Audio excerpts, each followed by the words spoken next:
very much for that session. It was really, really good. I'm glad you enjoyed it.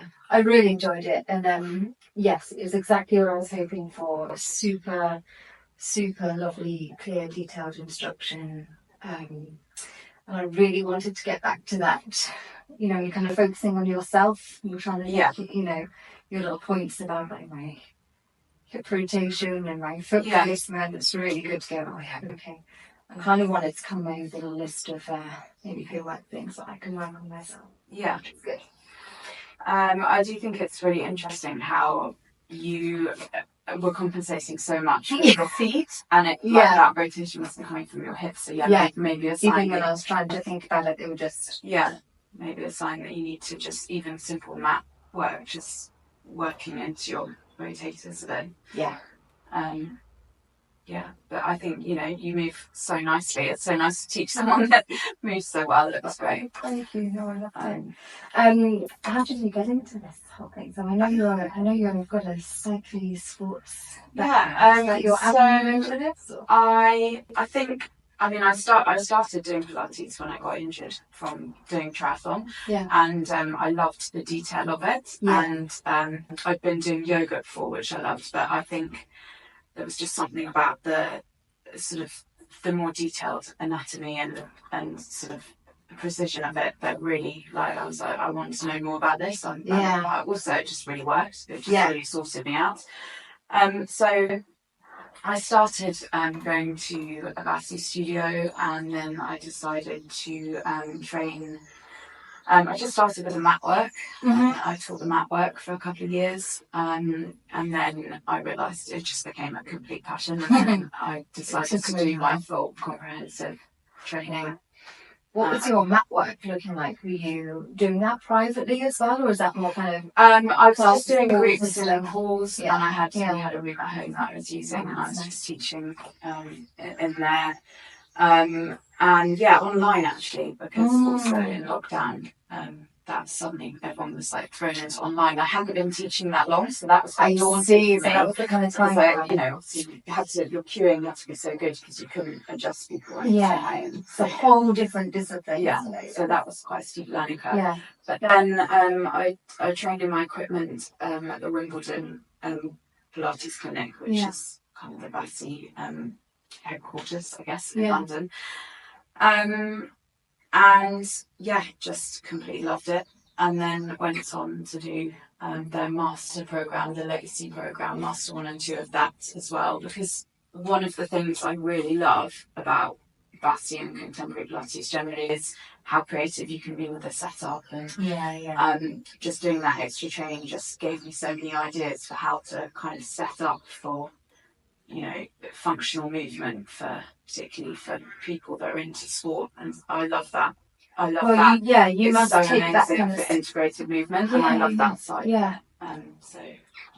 That must make sense for your background and your mind to kind of see those crossovers with this modality and then the kind of sports stuff and the crossovers. And you still work with a lot of cyclists and I've got clients that cycle, but I've also got clients who are runners and like CrossFit athletes as well. And I think there's golfers, quite mixed.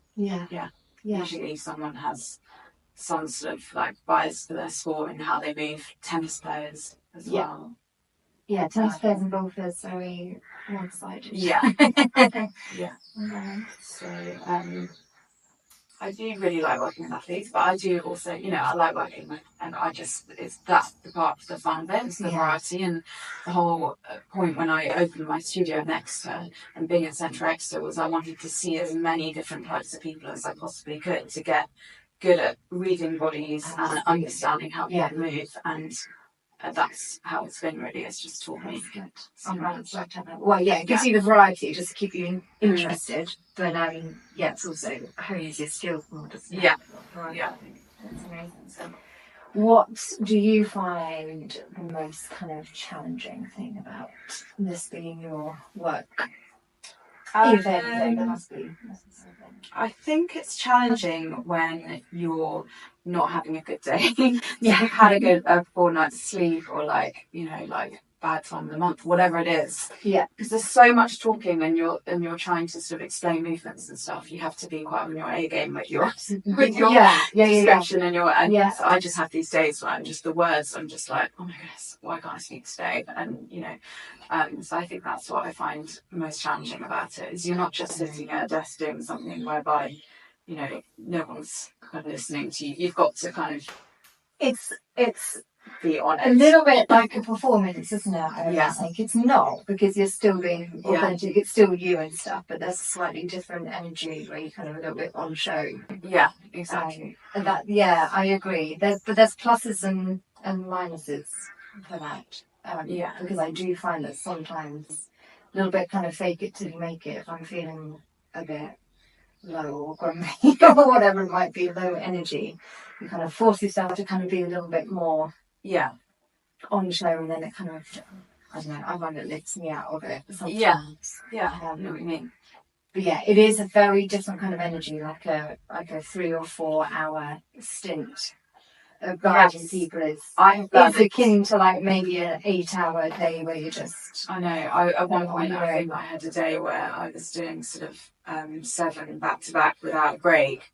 And I was like, that's I can't do that. It was like I just had a stroke. I was just like, I can't do that. Yeah. So I'm much better at managing my time and knowing what I can have, and then knowing that I actually adjust it and then you pause. But when you're starting out, you're just like, yes, I do it.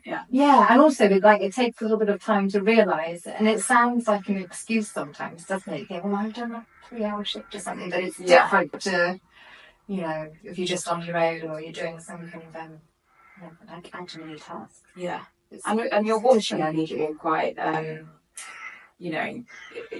quite a detailed way, and that takes focus. Your max concentration, because you've got to observe, notice what you need to notice, be processing that while still, saying something different or catching up or instructing. And then there's all the stuff in between them that like we're doing now, in between, how are you, just that kind of social stuff as well. Yeah. Which isn't super hard work, but it's still that kind of being on energy, isn't it? Yeah. All right, what about the best bits then, or like there? I think it's so satisfying when you see progress in your clients, and when you realise how well it's working, and how, particularly when people have a part of their spine that's just completely locked up, and those first few sessions that can be quite sort of like clunky.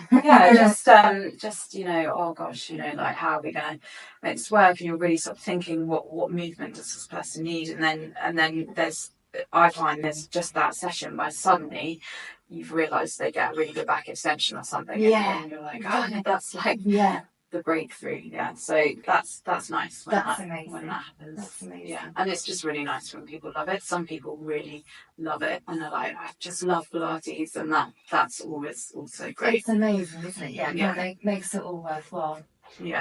Or when people you see the progress, or maybe they just tell you, like I had someone recently who said she's been coming for a year or so, and she goes on like an annual skiing trip. And it's almost like sometimes those kind of those markers where you can gauge the difference. She said, I just come back from my skiing trip, and oh my god, the difference between when I went last time. All this kind of background work has been really helping. It's just like, I felt like a teenager again, like skiing. It's amazing, isn't it? I mean, you get that kind of notable progression. It's really cool. It is really cool. It's cool.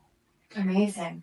What's next for you? Are you have you got anything in the pipeline? Are you happy with where you are now? I've been doing some training. I've been doing a course in intrinsic biomechanics because I'm just really interested in that, and I could get compliments Pilates really well. So I've got my exam to do. I've still got lots of work to do on that, lots of practice. But after that, I'm not sure. I have got a bit of a curiosity about the classical, and I'm wondering whether I might start taking some classes just to see whether I might do so. I don't know whether you can do bridging between contemporary and classical, but I'm definitely interested to know more. I'm super curious. But I'm not sure. not sure. Other than that, yeah, see where it goes. I feel like I've got quite, since I've opened my studio, it's been so busy just doing the day-to-day job. Like I said, I do loads more online and pre-recorded, and I did start on that, but it's just so hard to find the time to fit it within. So I'm just trying to focus on doing the job that I'm doing. Yeah, it takes me a full length. It's not 2 years, and I haven't done that, have I? What's next for you? Do you reckon you're going to do something else? I think I'm going to follow this line of just a little bit of a selfish passion project of doing this. Just coming to do more of my own training and meeting people along the way and exploring what everyone else is up to. I feel like, so I've been in my studio for a couple of years and I absolutely love it. And it's a very, very kind of cozy, cushy little kind of rhythm that I've got. You know, I take my daughter to school, pop into the studio, teach her stuff, come home, and that should be like enough, but I just feel like it's got to the point where I want to lift my head out of my little cozy bubble, just kind of start getting out there a little bit more. And I'm conscious not to get too in my comfort zone of what I know and what I teach, and just kind of refresh my own. It's really good to get lots of influences. I think so. I think that's, that's how I'm feeling like when I said I'm curious about the classical. It's like I just think it's really good to have a broader, sort of outlook on different versions. That's what's going to make you a good teacher, isn't it? So. And all of those influences will like shape what you do. You don't have to kind of take everything from everywhere. But Well, thank you so much. Thank you. It was so nice to meet you. Likewise. Come and visit. I will. I'd love to. Thank you so much.